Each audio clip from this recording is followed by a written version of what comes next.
Hi there. It's Greg here. I promised some of the guys on ADV Rider that I would do a Honda Africa Twin fork how to. So here's our forks. Um, and basically, what I'll do is I'll just kind of explain to everybody how I do it. Obviously, there's better ways, there's worse ways. This is just how I do it. So hopefully it helps somebody out. Typically with forks, what I do is before I pull them, I loosen up the top clamps, the 12 mils here. That leaves the top cap exposed. So you can actually loosen off your top cap while your lower clamp still holds it in place. Uh, Additionally, what you can also do is obviously when you elevate the bike, secure the front wheel off the ground, undo your pinch bolts, take your axle out, take the wheel out. And what I actually do is I do one fork at a time. So I would start with the left fork, undo the caliper bolts, take that out of the way. As I pull the axle out, you can actually wiggle the wheel out with just one caliper removed. You don't have to remove two calipers. What that does is actually leaves the fender in place, and one of the brake calipers is holding up the whole hydraulic system without putting strain on it. So I find that works, and these bolts here are obviously easy to remove. And for the the traction sensor here, you can get in with a very small ratchet wrench with an 8 mil socket. I just pull the fender back a little bit. Seems to work okay. Okay, so fork caps removed right there in the vise. I got my ratchet strap ready to go. I wanted to show you guys some tools that you may need for this work. Fork spring compressor. This is from, I believe, Racetech. I've had this for years. It's quite useful. Seal driver, the right size, 45 mil in case of the AT forks. This is just a holder for the forks. We'll use that on reassembly. Fork oil tool. You can set your length here for your oil level and all the other good stuff.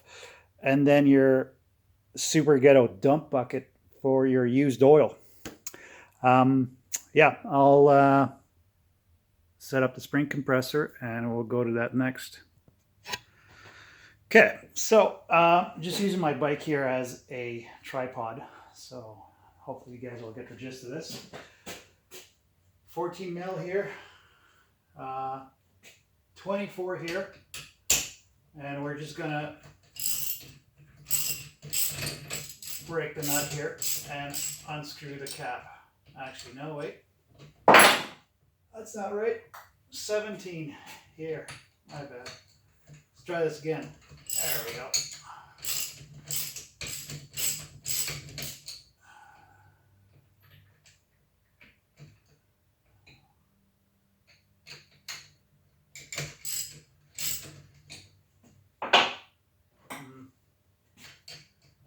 Not working. I know why. Idiot. 17 on the top, 14 on the bottom.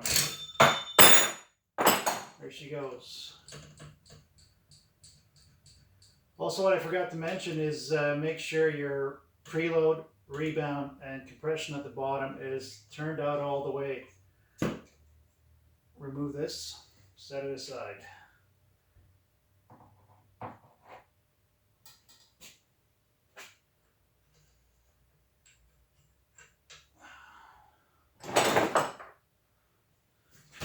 Now we can get rid of this.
Now, for the dust seal, I typically bring the fork to the very bottom and take a small screwdriver and start prying the dust seal away while I'm turning the fork. So that way it just basically gets bigger and bigger as you're turning it around.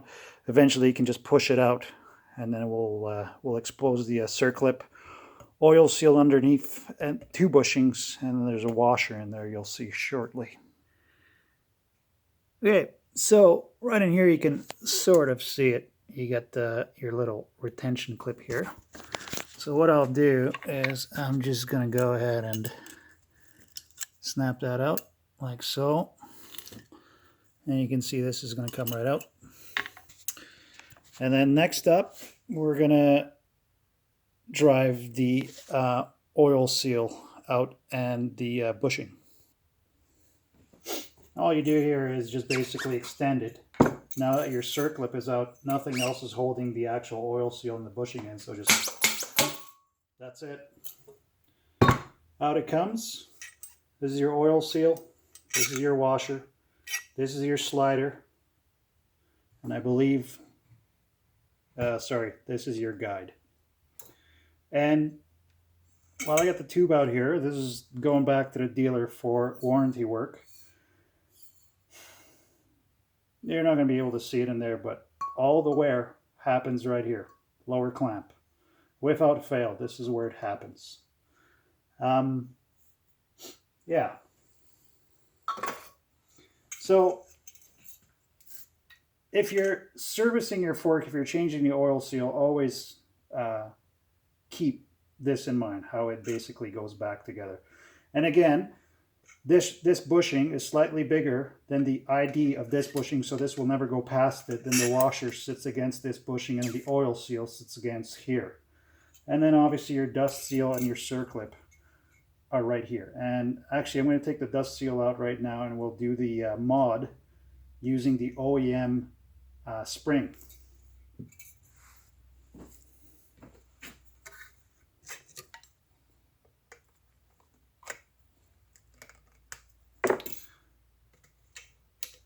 This bushing just comes out with the screwdriver, as you saw. For reference, this is, 13,000 kilometers, not miles, kilometers. This is not very good. I don't think so anyways. Wear here, wear there, pock marks throughout. The outer looks okay, but, or the outside. And then there's the other bushing. You can see wear throughout. All that's going back to the dealer. Washer, doesn't matter which way it goes, up, down, whatever, lady's choice. If you're reusing your oil seals, here's another tip. This area right here and the end, obviously, take some electrical tape, seems to work very well for me. You start it back here and you tape it all the way back, so when you're actually sliding your seal over, you're not ripping it. But in this case, it's going right back to the dealer for warranty. The only thing I'm after here is this spring right here. This bad boy. So I'm actually going to just set this aside because I'm getting brand new seals, brand new dust seals, brand new bushings, and then 2018 regular AT tubes.